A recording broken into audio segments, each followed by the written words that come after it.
सुंदरवन जंगल में बहुत सारे पशु पक्षी मिलजुल कर रहा करते थे। उसी जंगल में लाडो नाम की चिड़िया अपने 2 बच्चों के साथ रहती थी। लाडो बहुत मेहनती और दयालु चिड़िया थी। दिन होते ही अनाज की खोज में जाना और शाम होते ही वापस आकर अपने भूखे बच्चों को खिलाना, यही लाडो का काम था। उसके पड़ोस में ही बुलबुल चिड़िया रहती थी। उसके भी 2 बच्चे थे। उसका घर मिट्टी का था, उस वजह से उसे गर्मी के मौसम से बड़ी राहत मिलती थी।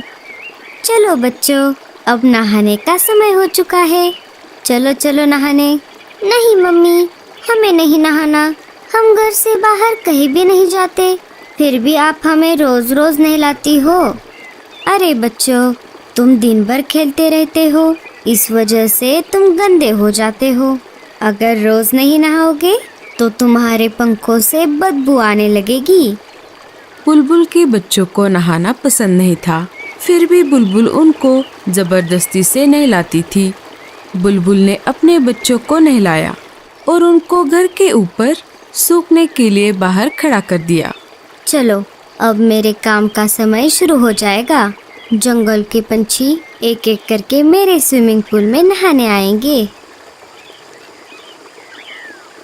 बुलबुल बहन, क्या मैं मेरे बच्चों को नहलाऊं? हाँ हाँ, क्यों नहीं, पर तुम्हें पता है ना, एक बच्चे को एक बेरी। हाँ हाँ, मुझे मालूम है। ये लो 2 बेरियां। रानो भी अपने बच्चों को नहलाने लगी। एक एक करके जंगल के सारे पंछियों ने अपने अपने बच्चों को नहलाया। लाडो भी अपने बच्चों को नहलाना चाहती थी। वो बुलबुल के पास चली आती है। बोलो लाडो, क्या काम है? बुलबुल बहन, मुझे भी मेरे बच्चों को नहलाना है। हाँ हाँ, क्यों नहीं, लाओ फिर 2 बेरियां। अभी तो मेरे पास बेरिया नहीं है बहन, जब मैं पहाड़ी इलाकों में जाऊंगी तब बेरिया लेकर आऊंगी और तुम्हें दे दूंगी। नहीं नहीं, ऐसा नहीं चलेगा। बेरिया नहीं तो स्विमिंग पूल में एंट्री भी नहीं। ठीक है बच्चों, चलो।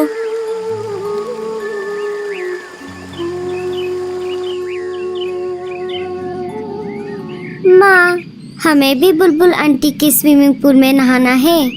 लाडो ने बच्चों को समझाते हुए कहा।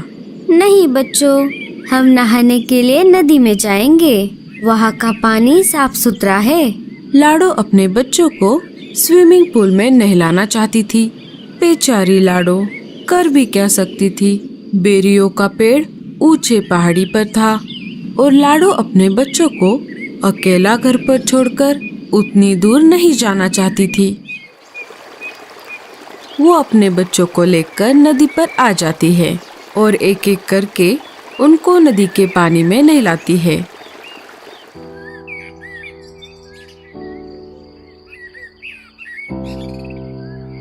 अरे लाडो, ऐसे उदास क्यों बैठी हो? क्या कुछ परेशानी है?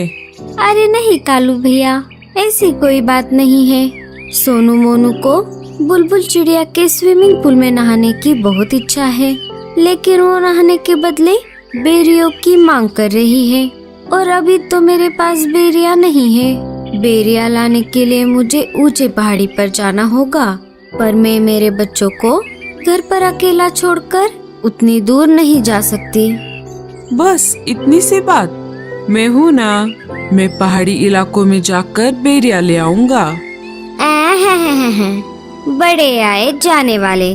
क्यों जी, आपके पास कोई दूसरा काम नहीं है क्या? ना बीवी है ना बच्चे। आप एक काम करो, सारे पंछियों के काम फोकट में करो। अरे गोरी, मैं तो ऐसे ही कह रहा था। मैं पहाड़ी इलाकों में जाता रहता हूँ ना, इसीलिए मैंने ऐसा कहा। तुम भी ना गोरी। बहुत दिनों से जग्गू सेब मांग रहा है, क्या आपने लाकर दिया? कोई जरूरत नहीं है किसी की मदद करने की। अब सीधा मेरे साथ घर चलो। कालू कौवा वहाँ से चला जाता है। मम्मी, मुझे भी स्विमिंग पूल में नहाना है। अरे जग्गू, तुझे नहाने की कोई जरूरत नहीं है, तू तो वैसे भी साफ सुथरा है। लाडो उदास बैठी थी कि तभी वहाँ पर भूरा कौवा आ जाता है। भूरे ने सारी बात सुन ली थी। लाडो, तुम परेशान क्यों होती हो? मैंने अभी अभी सब सुन लिया है। तुम एक काम क्यों नहीं करती? मैं तुम्हारी बच्चों की देखभाल करता हूँ। तुम पहाड़ी इलाकों में जाकर बेरिया लेकर आओ। लाडो को भूरे पर बिल्कुल भी भरोसा नहीं था, लेकिन उसे बच्चों को स्विमिंग पूल में नहलाना भी था। फिर भी लाडो ने भूरे से पूछा, लेकिन तुम मेरी मदद क्यों कर रहे हो?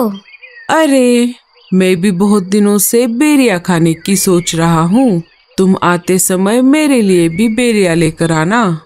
अच्छा, ठीक है, तो मैं चलती हूँ। तुम मेरे बच्चों का ध्यान रखना। लाडो बेरिया लाने के लिए पहाड़ी इलाकों की ओर चल पड़ती है।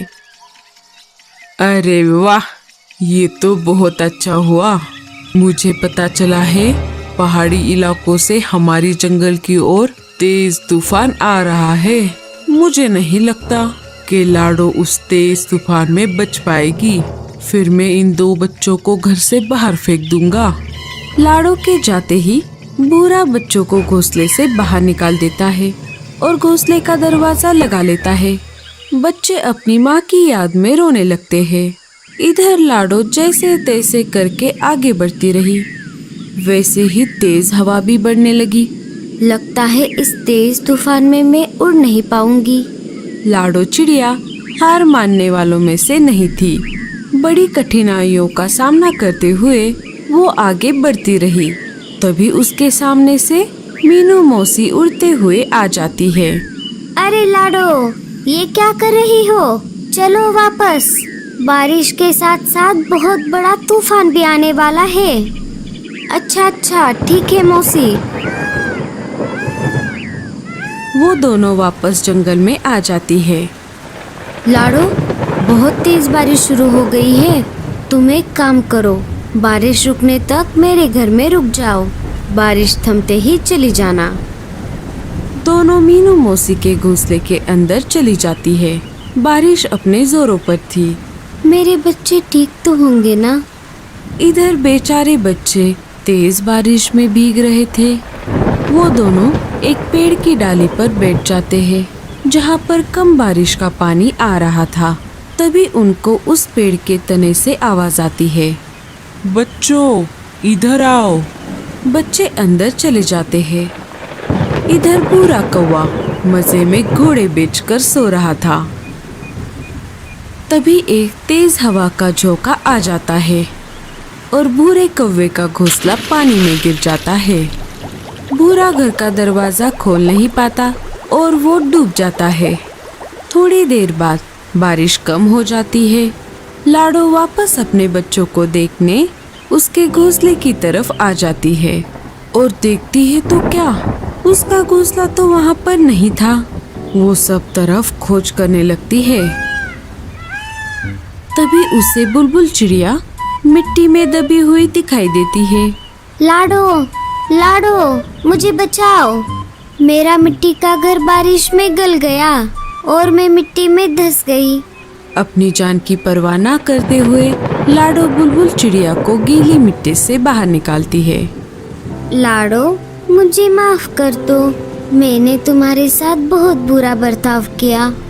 लाडो बुलबुल को कुछ न बोलते हुए अपने बच्चों को खोजने लगी। तभी पेड़ के तने से बच्चे बाहर आ गए और अपनी माँ को पुकारने लगे, माँ, हम यहाँ पर हैं। लाडो अपने बच्चों को देखकर बहुत खुश हो गई। अरे मेरे बच्चों, तुम कहाँ पर गए थे? माँ, आपके जाते ही उस भूरे अंकल ने हमें घर से बाहर निकाला था और हम यहाँ पर आ गए थे। हमें इन बूढ़ी दादी ने बचाया। माँ जी, आपका बहुत बहुत धन्यवाद।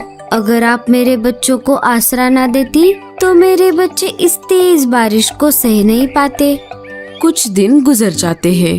फिर एक दिन सारे पंछी मिलकर जंगल के बीचों बीच खुले मैदान में एक बड़ा सा स्विमिंग पूल बना देते हैं जिसमें वो रोज नहाने लगते हैं। दोस्तों, आपको स्विमिंग पूल में नहाना अच्छा लगता है या नदी में? हमें कमेंट्स में जरूर बताना। और स्टोरी अच्छी लगे तो लाइक, शेयर और सब्सक्राइब जरूर करना।